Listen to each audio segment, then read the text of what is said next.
Assalamualaikum warahmatullahi wabarakatuh. Mungkin sebagian dari kalian gak akan percaya dengan apa yang akan aku ceritakan malam ini.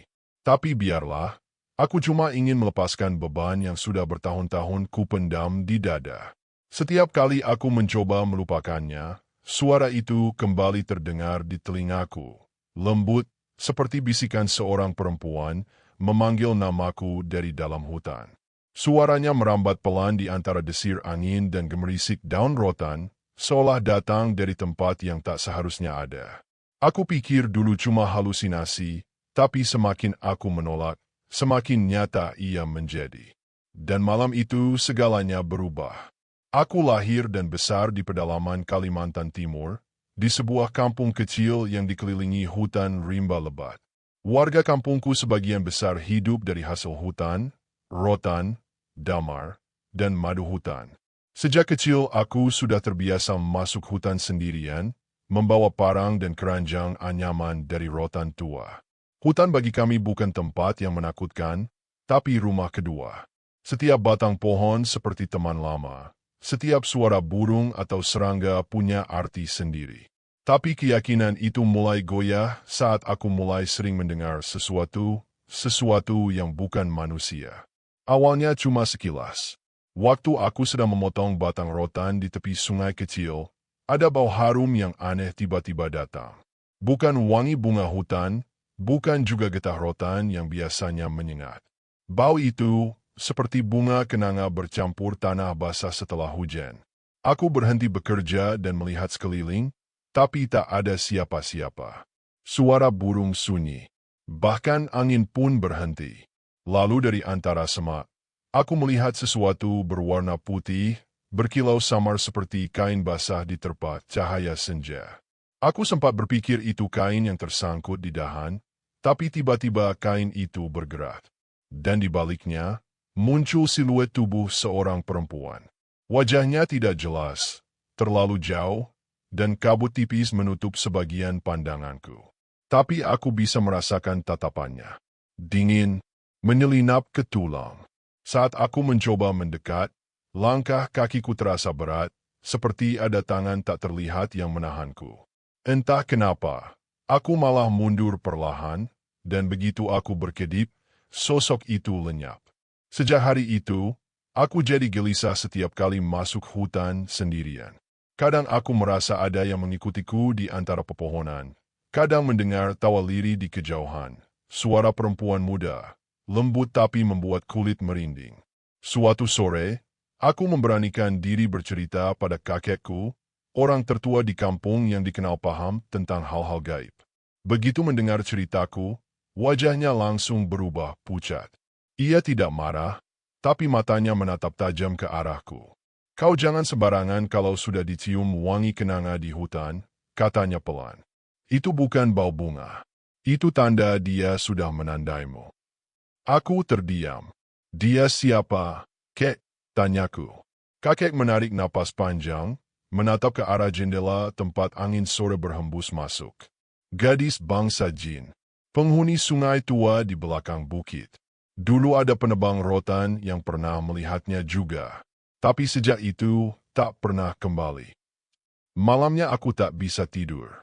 Kata-kata kakek terus berputar di kepalaku.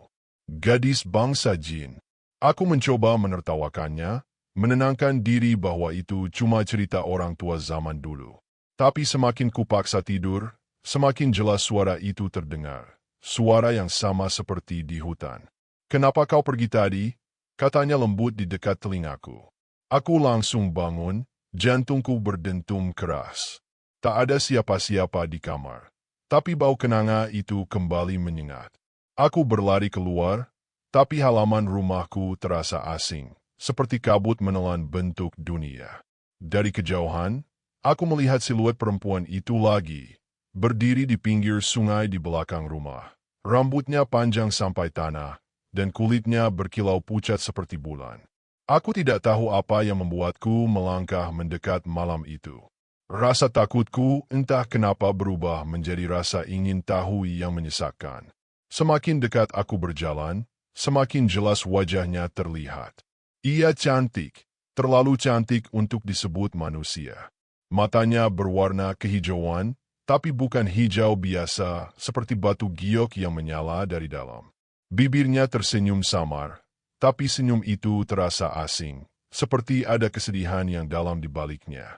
Kau mencari rotan, kan? Suaranya lembut, nyaris seperti gumaman air. Aku ingin menjawab, tapi lidahku keluh. Ia mendekat, langkahnya tak bersuara. Dan sebelum aku sempat mundur, jarak kami hanya tinggal sejengkal. Dari dekat, aku baru sadar, kakinya tidak menyentuh tanah. Aku mundur spontan, terjatuh ke lumpur, tapi dia tidak mengejar. Ia hanya berdiri di sana, menatapku dengan mata yang tiba-tiba berubah gelap. Lalu ia berkata dengan suara berat, "Jangan lagi datang sendirian ke hutan itu. Kau sudah kulihat, dan itu artinya aku akan datang padamu." Setelah itu, sosoknya memudar pelan, hilang bersama kabut yang tiba-tiba datang menutupi sungai. Aku menatap kosong ke arah tempat dia berdiri tadi. Air sungai bergolak tanpa sebab, dan dari dalamnya terdengar suara perempuan tertawa pelan, semakin lama semakin keras, sampai akhirnya berhenti mendadak. Aku tidak tahu bagaimana aku bisa pulang malam itu, tapi sejak kejadian itu, hidupku tak pernah sama lagi. Sejak malam itu, aku tidak pernah benar-benar tenang lagi. Setiap kali malam turun dan kabut mulai merayap di sekitar rumah, bau kenanga itu selalu datang lebih dulu. Lembut, samar, tapi jelas menguar dari arah sungai. Aku sudah berusaha tidak peduli. Aku menutup jendela rapat-rapat, menyalakan lampu minyak, dan membaca ayat kursi sebelum tidur. Tapi setiap kali mataku mulai berat, ada suara yang memanggil pelan dari luar. Aku di sini, bisikan itu tak selalu terdengar jelas, tapi cukup untuk membuat jantungku berpaju gila-gilaan. Kadang dari arah dapur, kadang dari jendela belakang. Bahkan pernah sekali, aku mendengarnya dari dalam kamar, tepat di belakang punggungku. Awalnya aku berpikir ini hanya mimpi. Tapi suatu malam, aku benar-benar terbangun karena ada sesuatu yang menyentuh bahuku. Dingin, lembab, seperti tangan yang baru saja dicelupkan ke air sungai. Aku menoleh cepat, tidak ada siapa-siapa. Namun di dinding kayu di sebelah tempat tidurku, tampak bekas basah menyerupai telapak tangan kecil, menetes perlahan ke lantai. Aku mundur ke sudut kamar, menggigil, tapi tubuhku tak bisa bergerak banyak. Dari jendela, angin berembus masuk membawa wangi kenanga yang makin kuat. Lalu samar-samar, di pantulan kaca lemari, aku melihat sosok perempuan itu berdiri di belakangku. Rambutnya basah, meneteskan air, dan matanya menatapku tanpa berkedip. Aku refleks berbalik, tapi saat aku menatap langsung, tidak ada apa-apa. Hanya udara dingin yang menusuk sampai tulang. Keesokan paginya aku demam tinggi. Badanku panas, tapi kulitku terasa sedingin es. Ibuku yang khawatir memanggil Pak Haji Jalil, seorang ustaz tua di kampung yang dikenal sering membantu orang yang diganggu makhluk halus. Setelah membaca doa panjang dan meniupkan air, ia menatapku lama. "Kau bawa pulang sesuatu dari hutan itu?" katanya pelan. "Bukan barang, tapi makhluk. Ia tertarik padamu." Aku tak menjawab, hanya menunduk. Ustaz Jalil menyarankan aku tak keluar malam selama beberapa hari dan menyuruhku membaca surah Al-Baqarah setiap maghrib. Tapi malam itu juga, saat aku mulai membaca ayat-ayat itu, lampu minyak tiba-tiba padam. Angin dari arah sungai menerobos keras hingga jendela terbuka lebar, dan di balik tirai yang berkibar, dia berdiri lagi. Ia menatapku dari luar, tapi kali ini tidak hanya diam. Bibirnya bergerak pelan, seolah mencoba berbicara, tapi suara yang keluar bukan suara manusia, lebih seperti desir air dan bisikan angin yang berpadu. Aku tak paham satu kata pun, tapi entah kenapa mataku tak bisa lepas dari wajahnya. Ia terlihat sedih, bahkan seolah ingin memohon sesuatu. Tapi semakin aku menatapnya, semakin mataku terasa berat, seperti tertarik ke dalam kabut di belakangnya. Dalam hitungan detik, aku sudah tidak tahu lagi apakah aku masih sadar atau tidak. Dunia di sekelilingku mendadak berubah. Aku seperti berada di tengah hutan yang sama, tapi semuanya gelap, dingin, dan sunyi. Di hadapanku, perempuan itu berdiri dengan pakaian putih panjang yang melayang lembut, rambutnya menutupi sebagian wajah. "Kenapa kau takut padaku?" Suaranya terdengar jelas kali ini. Aku hanya ingin berbicara. Aku mencoba berucap, tapi lidahku keluh. "Siapa kamu?" Hanya itu yang bisa keluar, parau dan hampir tanpa suara. Ia tersenyum samar. "Aku bukan manusia, tapi dulu aku juga hidup di bawah langit yang sama. Aku penjaga hutan itu, tempat kau sering mencari rotan. Tapi manusia sudah merusaknya. Mereka menebang tanpa izin, membakar tanah kami, mencuri rotan dari akar tua yang dijaga roh luhur. Aku hanya ingin tahu, kenapa kau berbeda?" Kalimatnya mengalir lembut, tapi setiap katanya seperti memukul ulu hatiku. Aku teringat ayah dan kawan-kawan kampung yang memang sering menebang rotan berlebihan tanpa izin. Aku tak tahu harus menjawab apa. "Aku cuma mencari nafkah," kataku pelan. Perempuan itu menatapku dalam-dalam, matanya berkilau di antara kabut. "Aku tahu. Karena itu aku menandaimu. Kau akan menjadi saksi kalau mereka tak berhenti." Tiba-tiba tanah di bawah kakiku bergetar. Dari balik pepohonan, muncul bayangan-bayangan hitam bergerak cepat, seperti kabut tebal yang hidup. Suara-suara aneh menggema dari segala arah, jeritan, tawa, tangisan, dan bisikan tak berujung. Aku mencoba berlari, tapi setiap langkah terasa berat, seperti menapak di lumpur yang menelan kaki. "Lepaskan aku," teriakku. Tapi perempuan itu hanya berdiri, menatapku dengan mata yang kini berubah hitam sepenuhnya. "Aku tidak ingin menyakitimu," katanya, "tapi mereka tidak sebaik aku." Seketika itu juga, kabut hitam menyerbu ke arahku, dan aku terjatuh ke tanah. Sesaat sebelum pandanganku gelap, aku melihat tangan perempuan itu terulur ke arahku, seolah ingin menyelamatkan, atau mungkin menahanku agar tetap tinggal di sana. Aku terbangun di depan rumah, tubuhku basah kuyup seolah baru keluar dari sungai. Waktu sudah subuh. Ibuku menangis di sampingku, katanya aku hilang semalaman. Orang kampung menemukanku tak sadarkan diri di tepi hutan, dekat sungai tempat aku biasa mencari rotan. Tapi yang aneh, di sekitar tubuhku ada bekas jejak kecil seperti kaki perempuan, mengarah ke air, dan berhenti di sana, tanpa bekas kembali. Sejak hari itu, aku tahu, aku tidak lagi hanya manusia biasa yang hidup di antara manusia. Ada sesuatu yang menatapku dari balik dunia lain, menunggu sesuatu yang belum ku mengerti. Dan setiap kali angin membawa wangi kenanga dari arah sungai, aku tahu dia belum pergi. Sejak hari itu, tidurku tidak pernah sama lagi. Setiap kali aku memejamkan mata, selalu ada bayangan hutan yang sama datang menghampiri. Aku bisa mendengar gemericik air, aroma tanah basah, dan desir lembut daun rotan yang bergesekan satu sama lain. Tapi di dalam mimpi itu, hutan terlihat berbeda, lebih hijau, lebih hidup, dan entah kenapa terasa lebih lama, seperti aku sedang melihat masa lalu. Di antara kabut tipis yang menggantung, aku sering melihat perempuan itu lagi. Ia tidak lagi menakutkan seperti sebelumnya, justru tampak tenang, seolah sedang menungguku datang. Rambutnya terurai panjang, wajahnya sendu, dan di matanya tersimpan sesuatu yang tidak bisa kujelaskan, kesepian yang sangat dalam. Suatu malam, mimpi itu terasa lebih nyata dari biasanya. Aku berdiri di tepi sungai yang airnya memantulkan cahaya bulan. Di seberang sana, perempuan itu berjalan perlahan menuju sebuah pohon besar. Pohon yang sepertinya sudah sangat tua. Kulitnya hitam, akar-akarnya menonjol seperti urat naga, dan di batangnya menggantung beberapa anyaman rotan kering. Ia berhenti di depan pohon itu, lalu berlutut. Aku ingin memanggilnya, tapi suara tak keluar. Hanya angin yang menjawab, membawa bisikan lembut ke arahku. "Ini rumahku dulu." Bisikan itu membuat dadaku terasa sesak. Aku tidak tahu kenapa, tapi aku bisa merasakan kesedihan di setiap katanya, seperti kehilangan yang tidak pernah bisa disembuhkan. Ketika aku terbangun, udara di kamarku terasa berbeda. Dingin, tapi juga harum.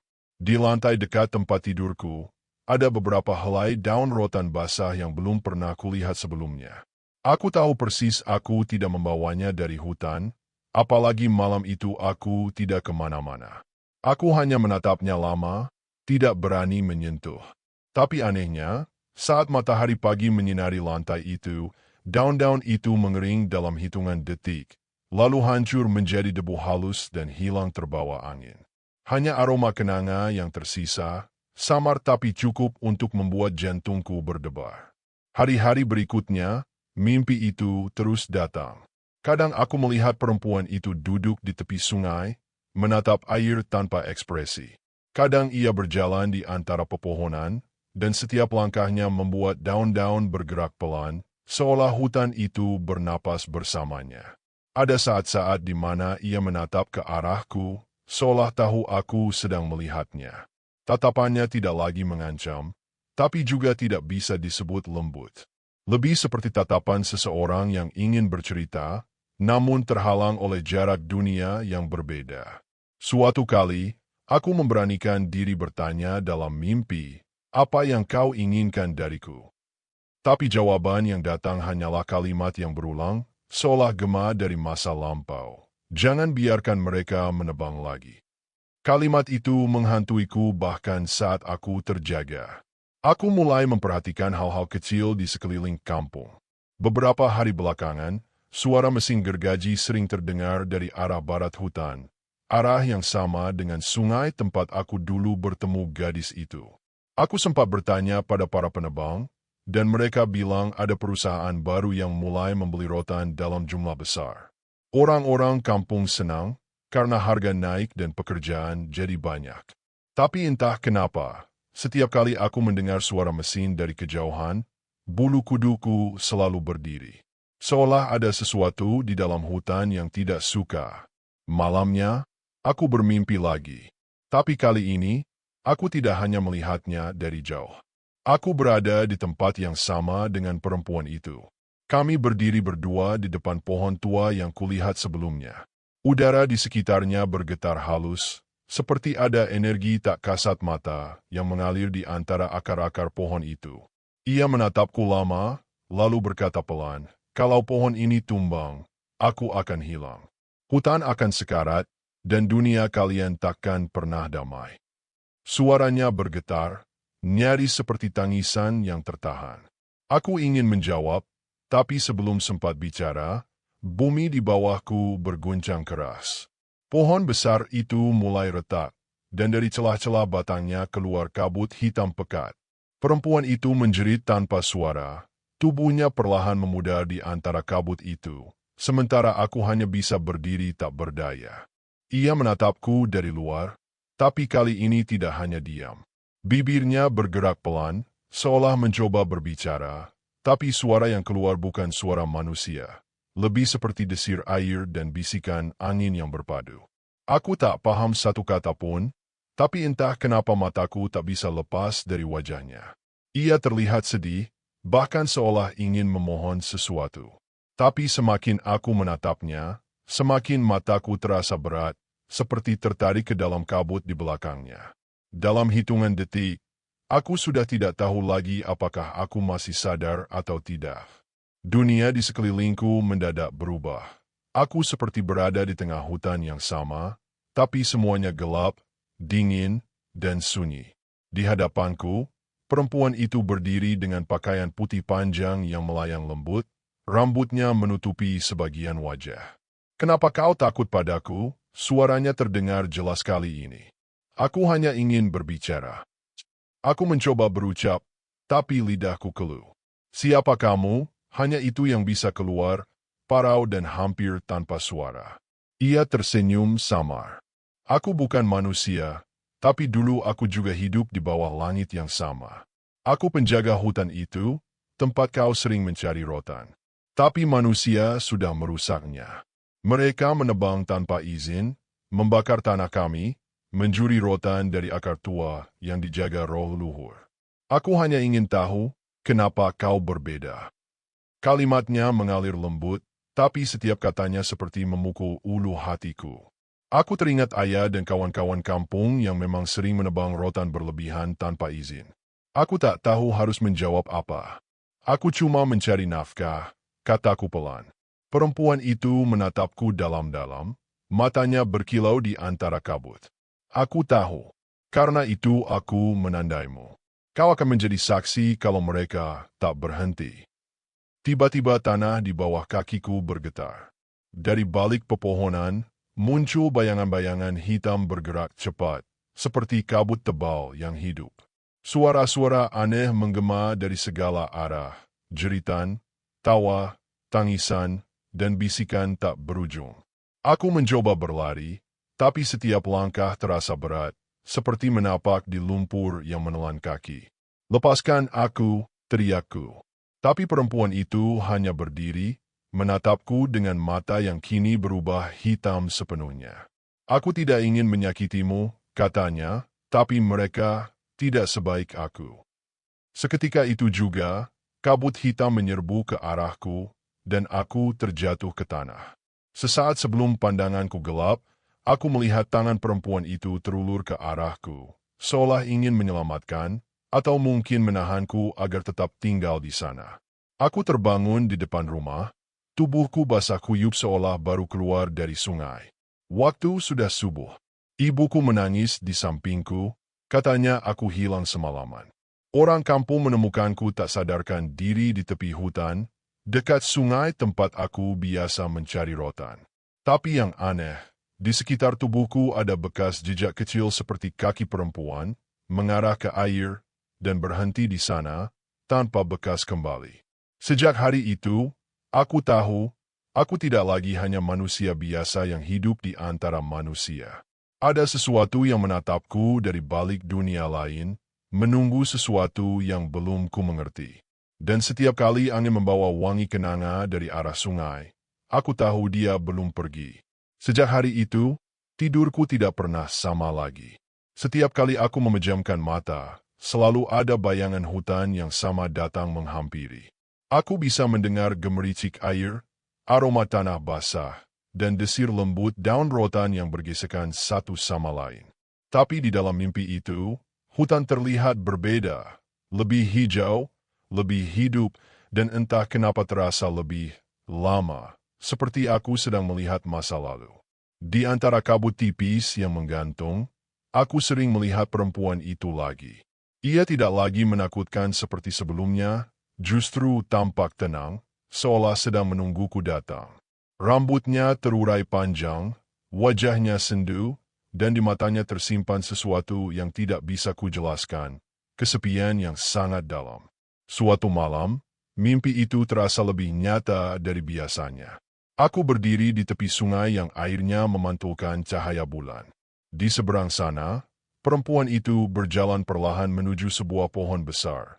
Pohon yang sepertinya sudah sangat tua. Kulitnya hitam, akar-akarnya menonjol seperti urat naga, dan di batangnya menggantung beberapa anyaman rotan kering. Ia berhenti di depan pohon itu, lalu berlutut. Aku ingin memanggilnya, tapi suara tak keluar. Hanya angin yang menjawab, membawa bisikan lembut ke arahku. Ini rumahku dulu. Bisikan itu membuat dadaku terasa sesak. Aku tidak tahu kenapa, tapi aku bisa merasakan kesedihan di setiap katanya, seperti kehilangan yang tidak pernah bisa disembuhkan. Ketika aku terbangun, udara di kamarku terasa berbeda. Dingin, tapi juga harum. Di lantai dekat tempat tidurku, ada beberapa helai daun rotan basah yang belum pernah kulihat sebelumnya. Aku tahu persis aku tidak membawanya dari hutan, apalagi malam itu aku tidak kemana-mana. Aku hanya menatapnya lama, tidak berani menyentuh. Tapi anehnya, saat matahari pagi menyinari lantai itu, daun-daun itu mengering dalam hitungan detik, lalu hancur menjadi debu halus dan hilang terbawa angin. Hanya aroma kenanga yang tersisa, samar tapi cukup untuk membuat jantungku berdebar. Hari-hari berikutnya, mimpi itu terus datang. Kadang aku melihat perempuan itu duduk di tepi sungai, menatap air tanpa ekspresi. Kadang ia berjalan di antara pepohonan, dan setiap langkahnya membuat daun-daun bergerak pelan, seolah hutan itu bernapas bersamanya. Ada saat-saat di mana ia menatap ke arahku, seolah tahu aku sedang melihatnya. Tatapannya tidak lagi mengancam, tapi juga tidak bisa disebut lembut. Lebih seperti tatapan seseorang yang ingin bercerita, namun terhalang oleh jarak dunia yang berbeda. Suatu kali, aku memberanikan diri bertanya dalam mimpi, apa yang kau inginkan dariku? Tapi jawaban yang datang hanyalah kalimat yang berulang, seolah gema dari masa lampau. Jangan biarkan mereka menebang lagi. Kalimat itu menghantuiku bahkan saat aku terjaga. Aku mulai memperhatikan hal-hal kecil di sekeliling kampung. Beberapa hari belakangan, suara mesin gergaji sering terdengar dari arah barat hutan, arah yang sama dengan sungai tempat aku dulu bertemu gadis itu. Aku sempat bertanya pada para penebang, dan mereka bilang ada perusahaan baru yang mulai membeli rotan dalam jumlah besar. Orang-orang kampung senang karena harga naik dan pekerjaan jadi banyak. Tapi entah kenapa, setiap kali aku mendengar suara mesin dari kejauhan, bulu kuduku selalu berdiri. Seolah ada sesuatu di dalam hutan yang tidak suka. Malamnya, aku bermimpi lagi. Tapi kali ini, aku tidak hanya melihatnya dari jauh. Aku berada di tempat yang sama dengan perempuan itu. Kami berdiri berdua di depan pohon tua yang kulihat sebelumnya. Udara di sekitarnya bergetar halus, seperti ada energi tak kasat mata yang mengalir di antara akar-akar pohon itu. Ia menatapku lama, lalu berkata pelan, "Kalau pohon ini tumbang, aku akan hilang. Hutan akan sekarat, dan dunia kalian takkan pernah damai." Suaranya bergetar, nyaris seperti tangisan yang tertahan. Aku ingin menjawab, tapi sebelum sempat bicara, bumi di bawahku berguncang keras. Pohon besar itu mulai retak, dan dari celah-celah batangnya keluar kabut hitam pekat. Perempuan itu menjerit tanpa suara, tubuhnya perlahan memudar di antara kabut itu, sementara aku hanya bisa berdiri tak berdaya. Malam ketujuh itu benar-benar berbeda. Langit hitam legam tanpa bintang, udara tebal seperti kabut yang menelan cahaya. Ketika aku melangkah melewati batas kebun, suara-suara kampung perlahan hilang, berganti dengan dengung lembut seperti nada rendah dari perut bumi. Setiap langkahku di atas tanah hutan menimbulkan gema aneh, seolah tanah itu berongga dan hidup. Aku tak tahu mengapa tetap berjalan. Rasanya bukan aku yang memilih, tapi sesuatu di dalam diriku yang menuntun. Semakin jauh aku masuk, semakin aku merasa hutan itu memandang balik. Batang-batang pohon tinggi menjulang seperti bayangan raksasa yang diam-diam mengawasi. Kadang aku melihat kilatan cahaya kehijauan di antara ranting, mungkin pantulan serangga, mungkin sesuatu yang lain. Angin berputar lembut membawa aroma kenanga yang sama. Setiap kali aroma itu menguat, dada terasa berat dan ada kenangan-kenangan asing yang berkelebat. Wajah-wajah orang yang tak kukenal, suara tawa anak kecil, bayangan perempuan berjalan di tepi sungai. Semua datang bersamaan, menabrak pikiranku seperti gelombang. Aku berhenti di sebuah celah hutan yang dulu sering kulewati untuk mencari rotan. Kini tempat itu berubah total. Tanahnya lembek seperti lumut basah, air kecil mengalir di antara akar-akar besar, dan di tengah-tengahnya berdiri batang pohon patah, sisa pantak balian yang pernah dijaga leluhur. Ujungnya hangus, tapi masih memancarkan sinar samar seperti bara. Aku menatapnya lama, lalu menutup mata. Dalam diam, aku merasa seolah ada sesuatu yang berputar di sekelilingku. Udara, tanah, dan bahkan pikiranku sendiri. Saat ku buka mata lagi, dunia di sekelilingku tak sepenuhnya sama. Warna-warna berubah pucat, suara-suara terdengar lebih dekat daripada seharusnya. Kabut tipis melayang di permukaan tanah, dan di balik kabut itu kulihat bentuk-bentuk samar bergerak. Bukan manusia tapi bayangan yang mengikuti pola angin. Aku tak bisa menentukan apakah itu nyata atau hanya bayangan mataku. Semakin lama kupandangi, semakin mereka tampak seperti siluet orang-orang kampungku, berjalan perlahan sambil membawa rotan. Aku ingin memanggil, tapi suara tercekat di tenggorokan. Saat itu aku sadar, mungkin inilah yang dimaksud kakek, batas yang telah terbuka. Langkah-langkahku membawaku mendekati batang pohon patah itu. Setiap langkah membuat dunia sekitarku makin hening. Bahkan jantungku sendiri terdengar jelas di telinga. Di permukaan batang, ada bekas goresan seperti tulisan lama, tak kupahami artinya. Tapi saat ku sentuh, seolah ada arus listrik dingin menjalar dari ujung jari ke dada. Seketika kepala terasa ringan, gambaran-gambaran aneh muncul lagi.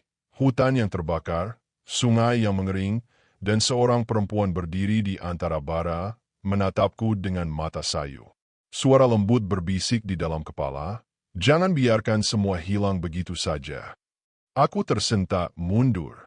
Nafas terengah, keringat dingin menetes di pelipis. Senter yang kubawa meredup, baterainya habis padahal baru kuganti pagi tadi. Aku menatap sekeliling, semuanya gelap, tapi di kejauhan kulihat cahaya kecil seperti lampu lentera bergoyang di antara pepohonan. Mungkin orang kampung lain, pikirku.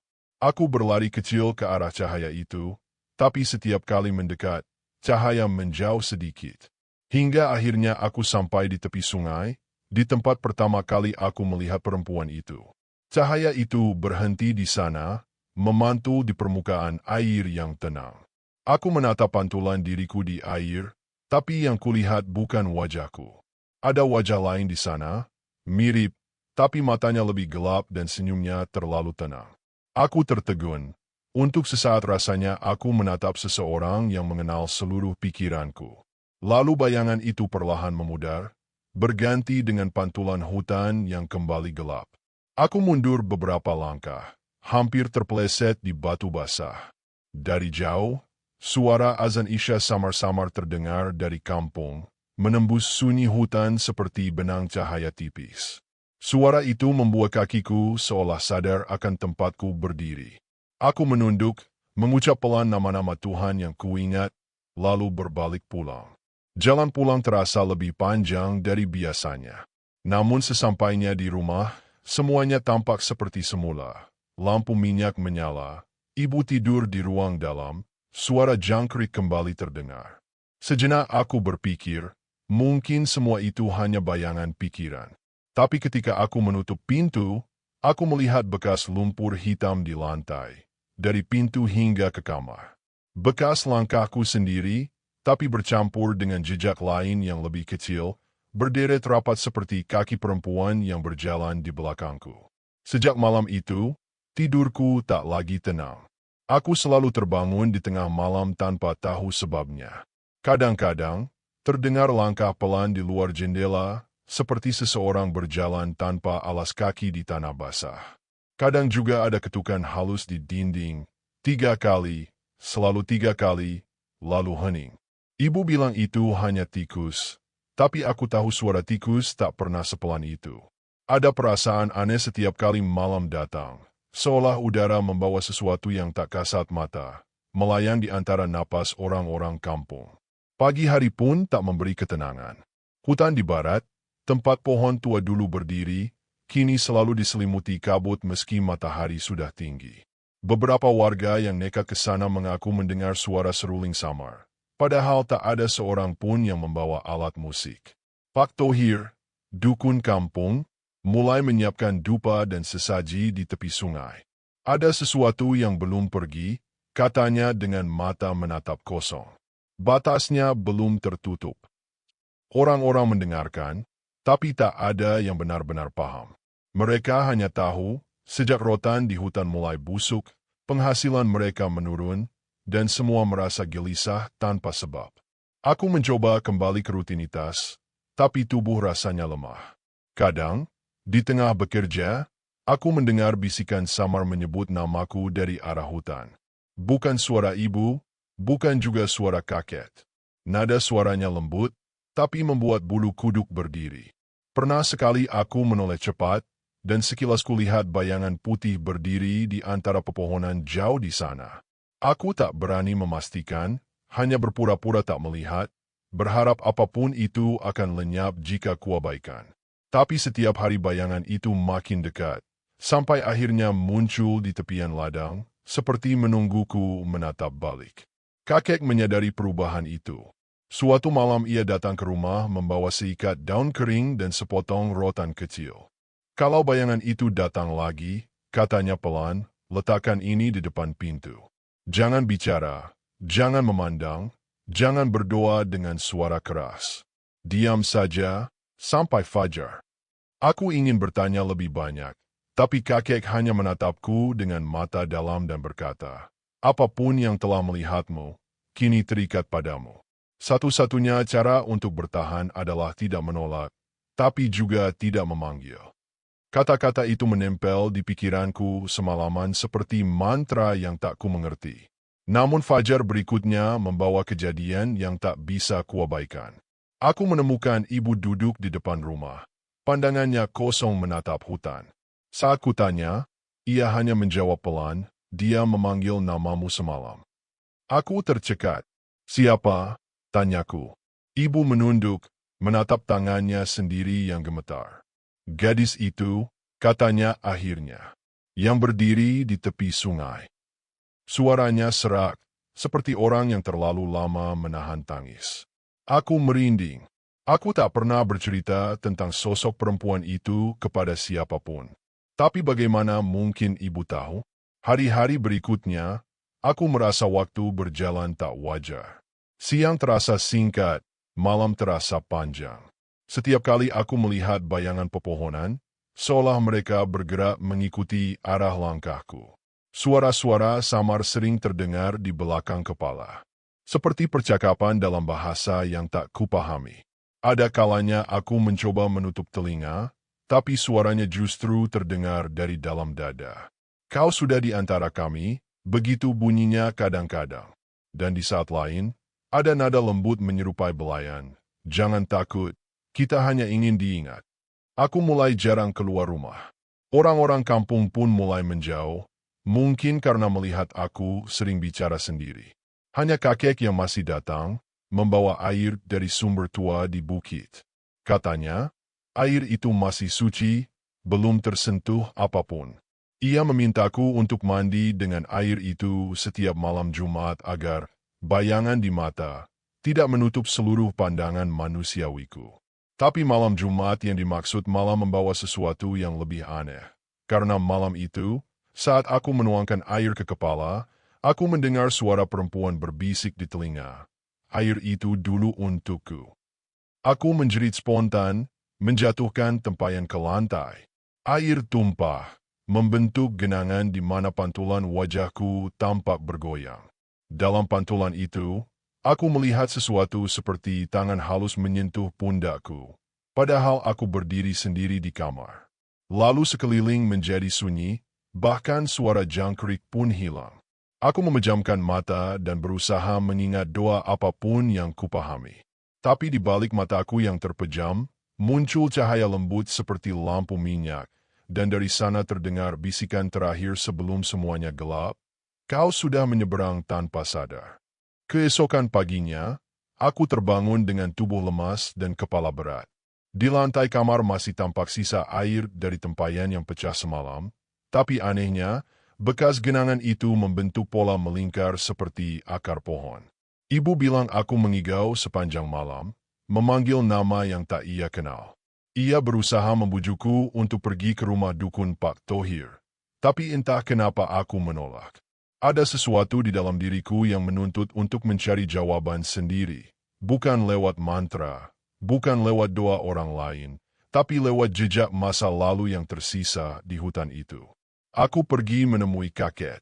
Rumahnya berada di pinggir sungai, di mana aliran air terasa lebih jernih daripada tempat lain. Kakek sedang duduk menatap arus. Wajahnya letih seolah memikul beban yang tak bisa dibagi. Saat aku menceritakan semua kejadian semalam, ia tak tampak terkejut. Ia hanya menghela napas panjang dan berkata, "Aku sudah menduga. Kau dipilih karena darahmu masih membawa ikatan lama." Aku mengernyit. "Ikatan apa?" tanyaku. Kakek menatapku lama sebelum menjawab, "Leluhur kita dulu bukan hanya penebang rotan. Mereka penjaga pantai Balian, penjaga batas dunia. Tapi suatu waktu, salah satu dari mereka melanggar perjanjian. Dari sinilah rahasia mulai terungkap. Kakek bercerita bahwa berabad-abad lalu, di hutan yang sama, seorang lelaki manusia jatuh cinta pada gadis dari bangsa penunggu air, sebangsa jin penambang cahaya, makhluk yang menjaga keseimbangan antara sungai dan hutan. Cinta mereka tak diizinkan, tapi lelaki itu nekat menebang satu pohon suji untuk membangun rumah bersama gadis itu. Sejak saat itu, batas dua dunia goyah, dan setiap keturunan lelaki itu harus menanggung gema dari kesalahannya. Lelaki itu, kata kakek pelan, adalah moyang kita. Aku terdiam. Kata-kata itu menancap di dada seperti duri. Jadi, perempuan yang sering muncul itu.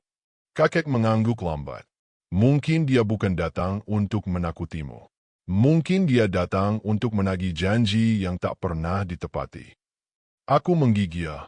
Bayangan wajah gadis di tepi sungai itu kembali muncul di pikiranku.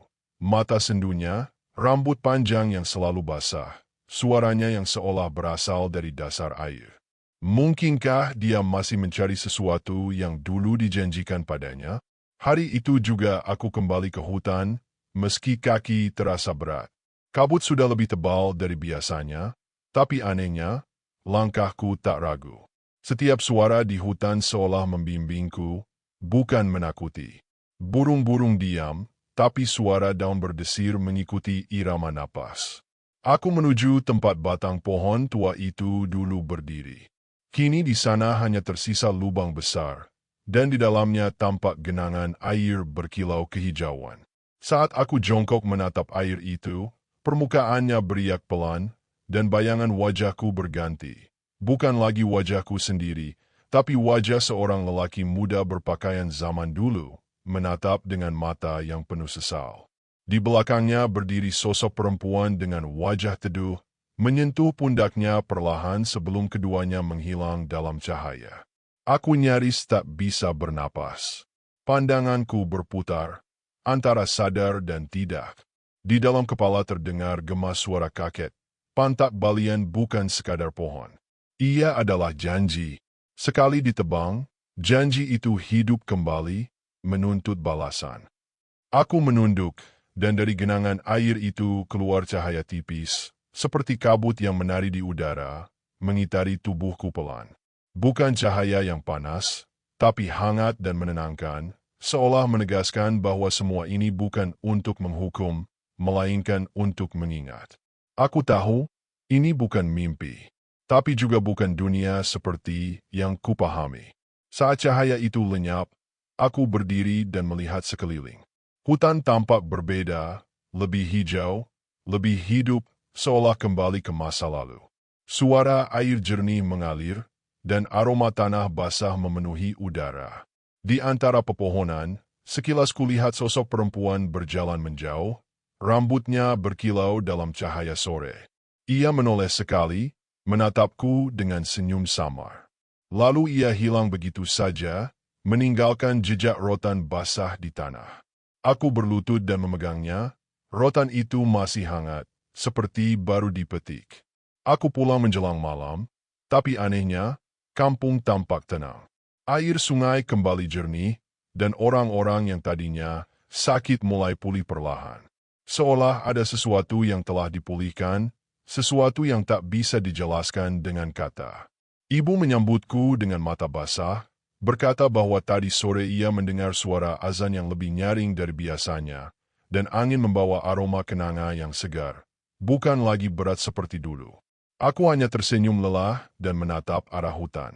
Dalam hati, aku tahu, batas itu mungkin sudah tertutup kembali, tapi sebagian dari diriku tetap tertinggal di sana, bersama kenangan gadis bangsa jin yang hanya ingin diingat, bukan ditakuti. Sudah seminggu sejak malam itu, dan semua tampak kembali normal. Orang-orang kampung mulai tersenyum lagi, anak-anak bermain di tepi sungai, dan suara ayam berkokok kembali terdengar di pagi hari. Tak ada lagi kabut yang menggantung di atas hutan, tak ada lagi suara seruling samar di malam hari. Tapi entah kenapa, Setiap kali aku berdiri di depan rumah dan memandang ke arah barat, ke tempat hutan tua itu, dadaku terasa sesak. Seolah ada sesuatu yang masih menunggu di sana. Bukan marah, tapi juga belum selesai. Kakek datang suatu pagi, membawa rotan muda yang baru ia potong. Ia bilang rotan sudah mulai tumbuh subur lagi, tanda bahwa hutan sudah bernapas dengan baik. Tapi wajahnya tak benar-benar lega. Ia menatapku lama, lalu berkata, "Kalau hutan sudah menutup, seharusnya kau tak lagi bermimpi. Tapi matamu masih membawa cahaya mereka." Aku terdiam, tak tahu harus menjawab apa. Memang sejak kejadian itu, tidurku tak pernah benar-benar nyenyak. Dalam mimpi, aku sering melihat air yang berkilau di antara akar pohon, dan di sana selalu ada sosok yang berdiri diam, memunggungi cahaya. Tak pernah menatapku, tapi kehadirannya begitu kuat hingga aku terbangun dengan dada sesak. Aku mencoba menjalani hari seperti biasa, mencari rotan, membantu ibu di ladang, berbincang dengan tetangga yang mulai berani tertawa lagi. Tapi perlahan aku menyadari sesuatu yang ganjil. Setiap kali aku berjalan di jalan setapak menuju sungai, suara langkahku selalu bergema 2 kali. Seolah ada yang melangkah bersamaan di belakangku, menyesuaikan irama kakiku. Pernah sekali aku berhenti tiba-tiba, dan gema itu berhenti pula. Saat aku melangkah lagi, langkah itu kembali terdengar. Aku menoleh cepat, tapi yang kulihat hanya pepohonan bergoyang dan bayangan daun di tanah. Tidak ada siapa-siapa. Namun udara di sekitarku terasa lebih dingin dari biasanya. Suatu sore, ketika matahari mulai condong, aku duduk di tepi sungai, memandangi aliran air yang berkilau. Bayanganku memantul jelas di permukaan, tapi anehnya, pantulan itu tersenyum lebih dulu sebelum aku melakukannya. Aku tertegun. Perlahan aku menggerakkan tangan, dan pantulan itu mengikuti dengan sedikit jeda, seperti cermin yang malas bekerja. Aku mundur 1 langkah, tapi bayangan itu tetap di sana, menatapku. Lalu perlahan, bayangan itu mengubah bentuknya. Rambutnya memanjang, wajahnya menjadi lebih lembut, dan mata itu, mata yang sama seperti di mimpiku. Gadis itu menatapku dari balik air. Senyumnya tak berubah. Suara lembut mengalun dari arah sungai, nyaris seperti nyanyian. Aku tak ingin pergi jauh. Aku hanya ingin mengingat. Aku terpaku. Udara di sekitarku bergetar pelan, dan aroma kenanga kembali menguar.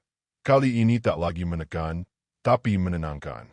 Aku menunduk, berbisik pelan tanpa sadar. Kau sudah bebas. Semua sudah berakhir. Tapi suara di dalam kepalaku menjawab lirih. Belum. Kau belum tahu apa yang mereka simpan di bawah akar itu. Kata-kata itu membuat bulu kuduku berdiri. Aku teringat lubang besar di tempat pohon pantab balian dulu berdiri. Mungkinkah ada sesuatu yang masih tersisa di sana? Sesuatu yang lebih dalam dari sekadar perjanjian lama? Aku menatap permukaan air, tapi bayangan gadis itu telah lenyap, digantikan pantulan langit jingga sore. Namun saat aku beranjak pulang, aku melihat sesuatu di antara bebatuan sungai. Seutas rotan kecil, melingkar sempurna seperti gelang, masih basah dan hangat. Aku membawa gelang rotan itu pulang. Ibu heran, tapi aku hanya bilang itu temuan di sungai. Malamnya aku letakkan di meja dekat tempat tidur. Tak lama setelah aku memejamkan mata, terdengar bisikan lembut di telinga. Itu milikku. Aku terbangun, tapi kamar gelap dan sunyi. Gelang itu kini tak di meja, melainkan di pergelangan tanganku. Aku mencoba melepasnya, tapi rotan itu terasa menyatu dengan kulit, seolah tumbuh dari dagingku sendiri. Panik, aku menutup tangan dengan kain, berusaha tidak berpikir macam-macam. Namun di dada, ada perasaan aneh, bukan takut, melainkan tenang, seperti seseorang yang baru menemukan bagian dirinya yang hilang. Keesokan paginya, gelang itu tak tampak lagi. Kulit tanganku bersih, tapi di sana tertinggal bekas garis halus melingkar, seperti luka yang telah lama sembuh. Aku menatapnya lama, lalu tersenyum getir. Mungkin, pikirku, beberapa ikatan tak bisa benar-benar diputus. Hanya disamarkan oleh waktu, menunggu saat untuk diingat kembali. Hari-hari berlalu tanpa kejadian aneh lagi, tapi di dalam diri, ada sesuatu yang berubah. Aku tak lagi merasa sepenuhnya sendiri. Kadang, ketika berjalan di ladang atau menyusuri jalan setapak, aku mendengar suara napas lain yang menyatu dengan langkahku. Bukan mengganggu, lebih seperti teman lama yang selalu berjalan di sisi. Saat angin berhembus dari arah hutan, daun-daun bergoyang membentuk irama yang dulu menakutkan, kini justru terasa akrab, seolah menyapa. Aku mulai menyadari, mungkin yang mereka sebut penunggu bukan makhluk asing. Mereka adalah bagian dari hutan, bagian dari napas tanah yang hidup berdampingan dengan manusia. Hanya saja jarang terlihat. Kakek datang suatu sore dengan wajah tenang. Ia membawa sebuah kotak kecil dari kayu ulin, dihiasi ukiran motif Dayak kuno. Ini peninggalan leluhur, katanya sambil menyerahkan padaku. Hanya penjaga batas yang boleh menyimpannya. Aku membuka perlahan, di dalamnya ada sepotong kayu tua seukuran telapak tangan. Warnanya kehitaman dengan serat berpola seperti pusaran air. Kayu ini berasal dari akar pantak balian, ujar kakek lagi. Ia bukan benda, tapi jembatan. Kalau suatu hari hutan memanggil, ia akan bersinar. Dan saat itu terjadi, jangan lari. Aku tak mengerti sepenuhnya, tapi aku menerima kotak itu dengan hormat. Malamnya, aku letakkan di dekat jendela. Saat bulan naik penuh, cahaya lembut menembus kisi-kisi kayu, jatuh tepat di atas kotak itu. Dan di detik itu juga, aku melihat kilau samar dari dalam.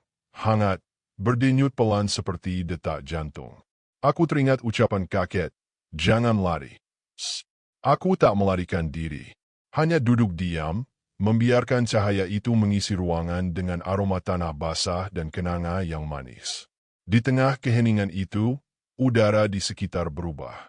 Bayangan di dinding bergerak pelan, membentuk siluet seorang perempuan berambut panjang. Wajahnya samar, tapi matanya memancarkan cahaya yang sama dengan sinar dalam kotak kayu. Aku tahu siapa dia, meski tak ada suara yang menyebut nama. Ia berdiri di ambang pintu, menatapku dengan lembut. Tidak seperti dulu, tak ada lagi kesedihan atau penyesalan. Hanya kedamaian. Aku berdiri, menundukkan kepala, lalu berkata pelan, sudah cukup lama kau menunggu. Ia tersenyum samar, lalu menjawab dengan suara yang nyaris seperti hembusan angin. Sekarang kau tahu, bukan? Aku tak menjawab, hanya mengangguk. Dalam sekejap, seluruh ruangan dipenuhi kilau halus seperti serpihan embun yang melayang. Udara terasa ringan, dan untuk pertama kalinya, aku merasa benar-benar damai. Tak ada lagi rasa takut, tak ada lagi beban. Hanya kesadaran bahwa dunia ini lebih luas dari yang pernah kupahami. Sebelum bayangannya memudar, perempuan itu menatapku sekali lagi dan berbisik. Jagalah apa yang pernah kami jaga. Jangan biarkan dunia lupa. Pagi itu, ibu menemukanku tertidur di kursi dekat jendela. Kotak kayu itu masih di sana, tapi kini kosong. Potongan akar di dalamnya telah hilang, digantikan setangkai rotan kering yang melingkar seperti gelang. Aku memegangnya dan tersenyum. Dari kejauhan, suara burung enggang terdengar memecah sunyi pagi, melengking panjang, seperti salam dari dunia yang tak terlihat. Sejak hari itu, aku tak lagi bermimpi buruk. Kadang, di malam bulan purnama, aku pergi ke tepi sungai dan duduk di sana, mendengarkan suara air. Jika aku memejamkan mata, aku bisa mendengar bisikan lembut di antara riak, bukan panggilan, bukan permintaan, hanya sapaan dari sahabat lama. Orang kampung mungkin tak pernah tahu apa yang sebenarnya terjadi, tapi mereka sering berkata bahwa hutan kini terasa lebih tenang, lebih hidup. Mereka juga bilang, setiap kali aku lewat di jalan setapak, daun-daun bergetar seperti ditiup angin yang ramah. Aku hanya tersenyum dan menjawab, itu tanda hutan bahagia.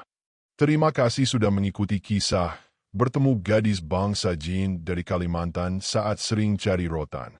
Kalau kamu membaca ini dari Samarinda, Banjarmasin, Pontianak, atau daerah pedalaman Kalimantan, tulis di komentar, Herba, aku dengar bisikannya juga. Biar kita tahu siapa saja yang masih bisa merasakan napas hutan itu. Saat abu menyentuh tanah, aku semakin jarang gagak melintas untuk mencari kepalanya, mengeluarkan suara keras yang membuatnya karena aku tahu ada sesuatu tapi yang segera ia tetap sunyi di jantungnya berdegup kencang. Hutan itu kini berbeda. Ia tak berani lagi mengintimidasi. Ia diam di tempat sampai matahari benar-benar naik dari kejauhan. Dan entah kenapa, aku bisa mendengar ketika cahaya pagi mulai menghangatkan tapi bunyinya tidak menggetarkan. Ia merasakan sesuatu yang ganjil. Lebih seperti langkah aroma kenanga samar-samar muncul dari arah kehadirannya agar tanah yang baru ia siram tampak tidak sendiri. Seperti malam-malam terhangat dari dalam terutama saat kabut hari-hari berikutnya berjalan menggantung di antara bibit padi yang baru ditanam. Aku bisa melihat cahaya samar menari jauh lebih subur dari sebelumnya. Cahaya yang daun-daunnya hijau hanya pantulan batangnya tegak, tapi kini tidak ada satupun tanda itu adalah napas. Warga sekitar bahkan sempat heran melihat pertumbuhan orang kampung mulai bercerita lagi luar biasa itu. Tapi mungkin dia ganti pupuk impor, tak ada lagi kisah tentang makhluk yang menculik atau suara yang menyesatkan. Ia tidak berani mereka bicara tentang, namun di balik keberhasilan yang menjaga rotan ada sesuatu yang mulai tentang angin yang membawa malam-malamnya kini dipenuhi suara burung kenggang yang kembali bersarang di kadang seperti seseorang berjalan. Ada juga yang pintu.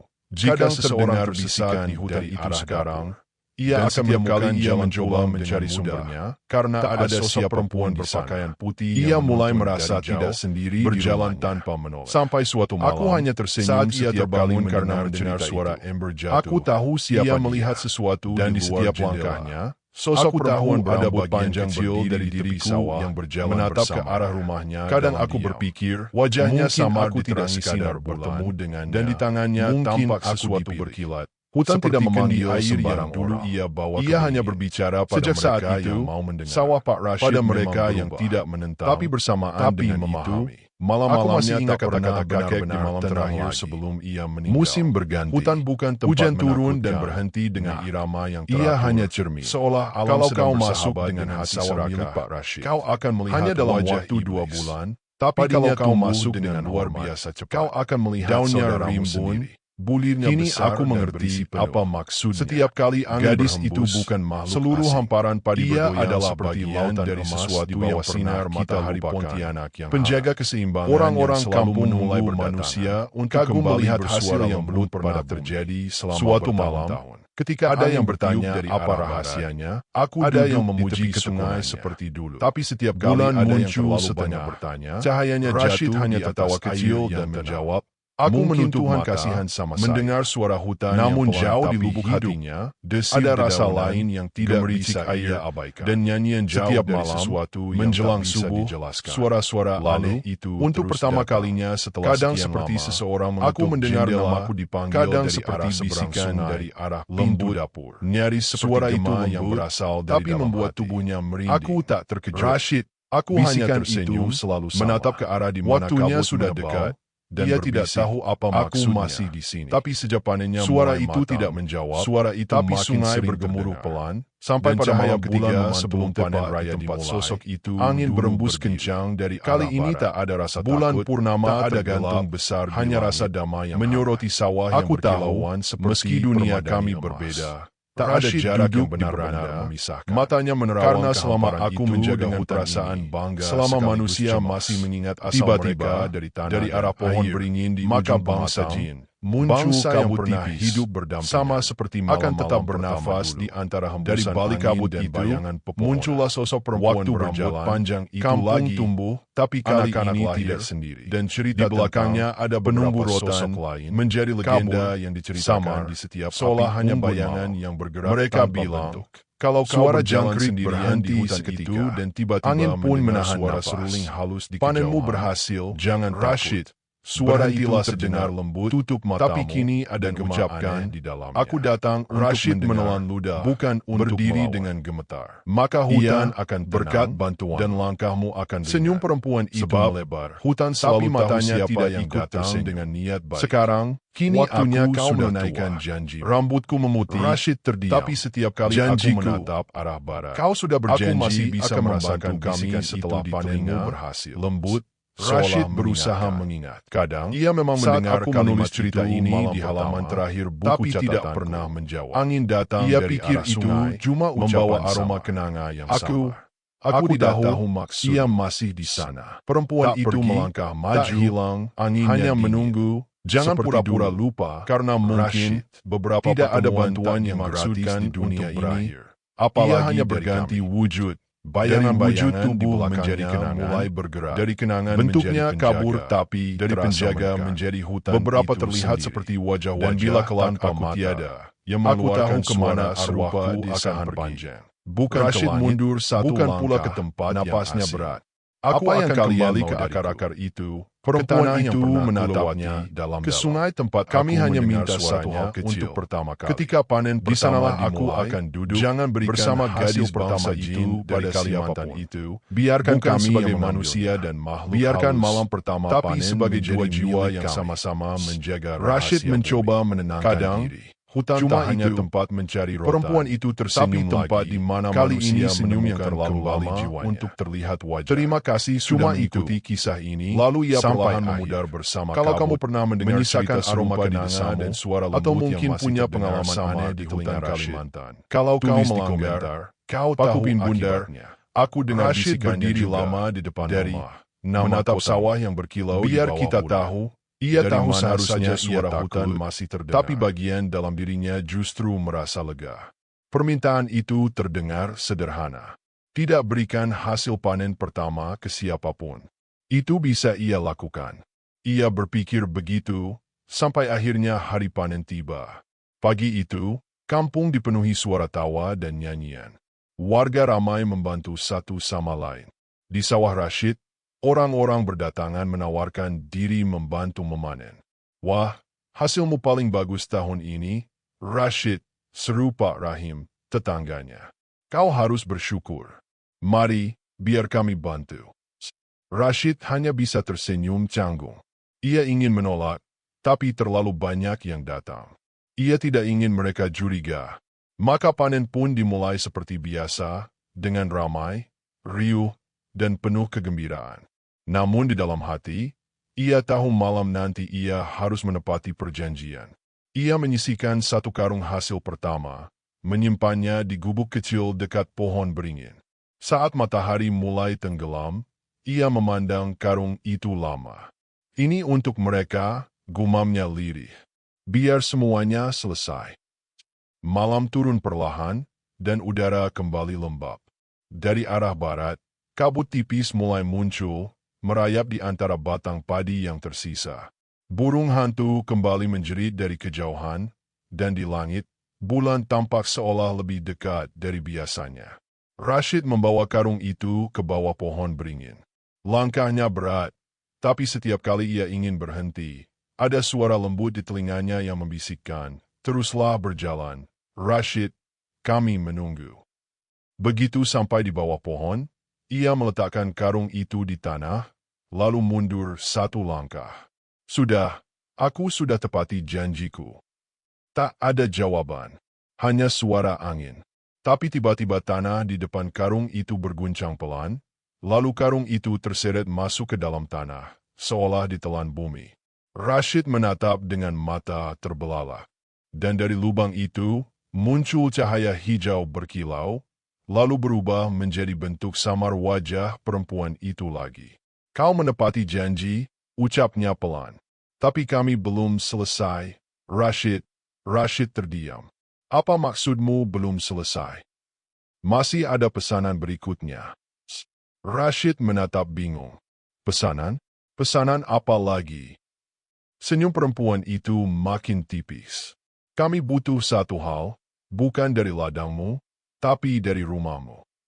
Pak Rashid mengira segalanya akan berakhir setelah panennya berhasil.